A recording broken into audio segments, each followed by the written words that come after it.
বিয়ের মাস দুয়েক আগেই ঝুলন্ত দেহ উদ্ধার, পরিবারের অভিযোগ খুন করে ঝুলিয়ে দেওয়া হয়েছে। আগামী ফাগুনি বিয়ে, হবু স্ত্রীর জন্মদিনের জন্য নিজে পছন্দ করে কিনেছিলেন একটি শাড়িও, কিন্তু সেই উপহার আর পৌঁছলো না কনের হাতে। শুক্রবার হবু স্ত্রীর জন্মদিনের দিন রহস্যজনকভাবে মৃত্যু, দেহ উদ্ধার হলো অমর সরকার নামে মারুগঞ্জের বিদ্যাসাগর কলোনি এলাকার বাসিন্দা, পেশায় টোটো চালকের। তুফানগঞ্জ থানার অন্তর্গত মারুগঞ্জ গ্রাম পঞ্চায়েত এলাকার ঘটনার জেরে ব্যাপক চাঞ্চল্য ছড়িয়েছে। শুক্রবার সাত সকালে বাড়ি থেকে প্রায় 1 কিলোমিটার দূরে নির্জন নদীর ধার থেকে অমরের ঝুলন্ত দেহ উদ্ধার হয়। ঘটনাটি প্রকাশ্যে আসতেই নানান প্রশ্ন উঠতে শুরু করেছে। ঘটনাস্থলে ধস্তাধস্তির চিহ্ন, বেশ কয়েকটি ভাঙা মদের বোতলও পাওয়া গেছে। টোটো মিললেও সেটির তার ছেঁড়া অবস্থায় ছিল। পরিবারের অভিযোগ, এটি আত্মহত্যা নয়, পরিকল্পিত খুন। তাদের দাবি, অমরকে পিটিয়ে খুন করে ঘটনাটিকে আত্মহত্যা বলে দেখানোর চেষ্টা করা হয়েছে। ঘটনাস্থলে পরিস্থিতি এই সন্দেহকে আরো ঘনীভূত করছে। পুলিশ জানিয়েছে, মৃতের নাম অমর সরকার। দেহ উদ্ধার করে ময়না তদন্তের জন্য কোচবিহার মেডিকেল কলেজ ও হাসপাতালে পাঠানো হয়েছে। অস্বাভাবিক মৃত্যুর মামলা রুজু করে ঘটনা তদন্ত শুরু করেছে। ঘটনায় জড়িত সন্দেহে একজনকে আটকও করে জিজ্ঞাসাবাদও চলছে। তবে খুনের পেছনে আসল কারণ কি তা নিয়ে তদন্তকারীদের মধ্যেও ধোঁয়াশা তৈরি হয়েছে। পরিবারের দাবি, ঘটনার পূর্ণাঙ্গ তদন্ত করে দোষীদের কঠোর শাস্তির ব্যবস্থা করা হোক। জানা গেছে, মারুগঞ্জের বিদ্যাসাগর কলোনির বাসিন্দা অমর পেশায় টোটো চালক। দেখাশোনা করেই তার বিয়েও ঠিক হয়েছিল। আগামী ফাল্গুন মাসেই বিয়ে হওয়ার কথা। পরিবারের দাবি, উপস্থিত জন্মদিনের শাড়ি কিনে মারুগঞ্জে বাজারে শাড়িটি প্যাকেট করতে গিয়েছিল। বৃহস্পতিবার সন্ধ্যায় মারুগঞ্জ বাজার থেকে 4 যুবককে নিয়ে চিড়িয়াখানার উদ্দেশ্যে যেতে দেখা গিয়েছিল অমরকে। এরপর আর সে বাড়ি ফেরেনি। মোবাইল বন্ধ থাকায় রাতভর খোঁজাখুঁজি চলে। শেষে থানায় খবর দেয় আত্মীয়রা। শুক্রবার ভোরে বাড়ির লোকজনই নির্জন স্থানে অমরের ঝুলন্ত দেহ দেখতে পান। খবর পেয়ে পুলিশ পৌঁছে দেহ উদ্ধার করে।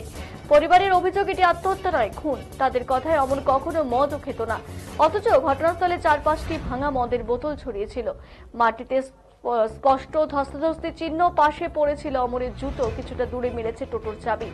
টোটো পাওয়া গেছে তাঁর ছেঁড়া অবস্থায়। টোটোর ভেতর অক্ষত ছিল বাজারের জিনিসপত্র এবং হবু স্ত্রীর জন্য কেনা নতুন শাড়ি।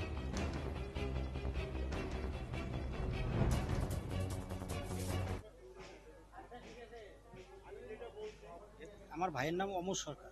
অমর সরকার, বয়স কত? বয়স 26 থেকে 27 হবে। বাড়ি কোথায়? বাড়ি উত্তর মরাদাঙ্গা বিদ্যাসাগর কলোনি। কি হয়েছিল? 7:30টার সময় আমরা জানি 7:30টার সময় ও একটা ভাড়া নিয়ে গেছিল। মানে কি চালায় আপনার? এই চালায়, টোটো টোটো চালায়। আচ্ছা, টোটো দিয়ে ভাড়া নিয়ে গেছিল। টোটোতে ভাড়া নিয়ে গেছিল। তারপরে থেকে ওর সাথে আর কোনো কন্টাক্ট নাই। ওর মোবাইল সুইচ অফ। কোথা থেকে ভাড়া নিয়ে গেছিল? মারুগঞ্জ থেকে চিড়িয়াখানা আসার কথা ওর ভাড়া নিয়ে। আচ্ছা, তারপর তারপরে থেকে ওর সাথে কোনো কন্টাক্ট নাই। ওর মোবাইল সুইচ অফ।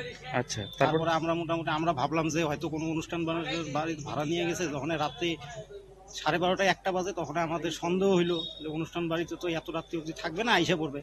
তারপর আমরা খোঁজাখুঁজি চালু করলাম। তারপর আমরা সারা রাত্রি খোঁজাখুঁজি করলাম, এইদিক ওইদিক খোঁজাখুঁজি করে আর পাইলাম না।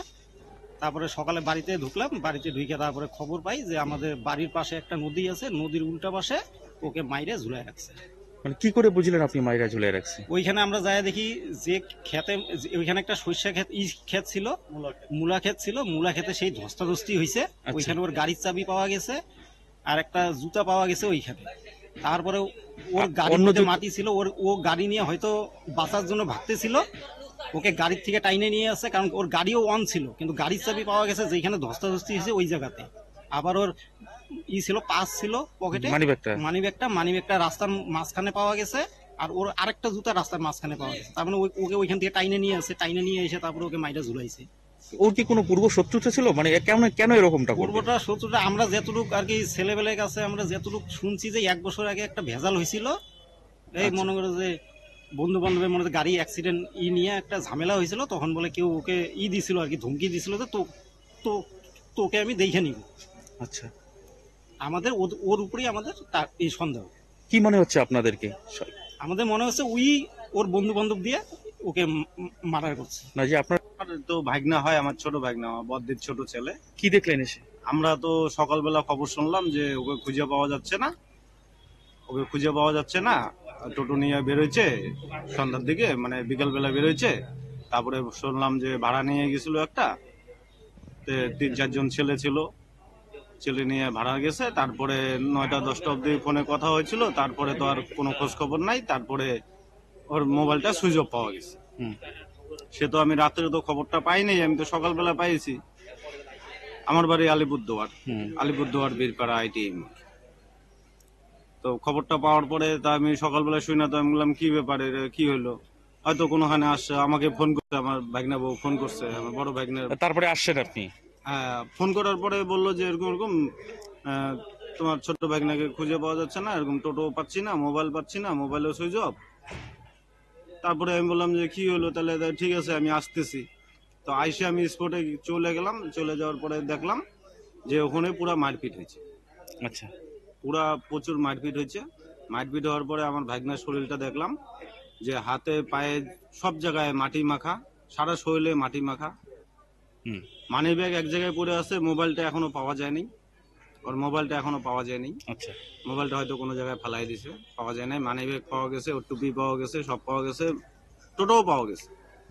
কিন্তু যেই অবস্থায় আছে মানে পুরোটাই শরীরে মাটি মাখা। আর যে জায়গাটায় ধস্তাধস্তি হয়েছে সেই জায়গাটা মানে প্রতিটা ইসের মধ্যেই চিহ্ন আছে। কি মনে হয় আপনাদের?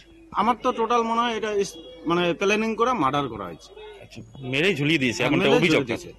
যেখানে ঝুলাইছে সেখানে স্পটের ফটো আছে আমার মোবাইলে। এক জায়গায় ঝুলাই দিয়ে আর বাঁশের ঝাড়ের মধ্যে বাইন্ধে রাখছে।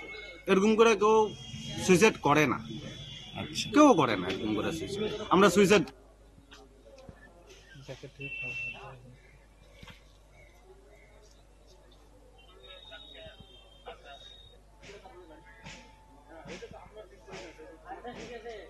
আমি যেটা বলছি